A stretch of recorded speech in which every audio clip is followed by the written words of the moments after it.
Hey, ChatGPT, do you really think God exists with everything happening in the world right now? The reality is, this question only really matters in times like these, not when everything is calm. When you see war, when you see injustice, when innocent people suffer, that's when your mind asks, if God exists, why doesn't he stop this? Alright, let's look at it logically, not emotionally. First, who actually starts these wars? God or humans? Who decides to pull the trigger?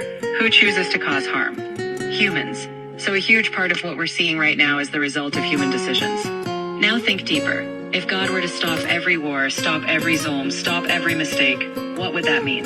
It would mean removing human free will. It would mean no one could choose wrong. But if you can't choose wrong, then you're not really choosing right either. You're just programmed. Now look at something real. In the same world full of war, you also see this. Someone risking their life to save another. A doctor working 20 hours in crisis. A person with nothing still helping someone else. Where does that come from?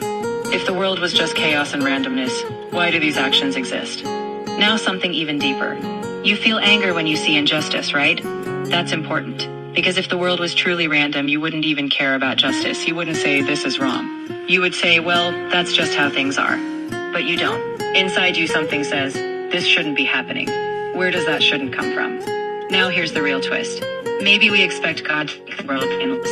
But what if this world was never meant to be without pain? What if it's a place where humans choose, make mistakes, learn and grow? And in these exact conditions, you see who people really are. And here's something most people ignore. In the darkest moments of life, people think about God more than ever.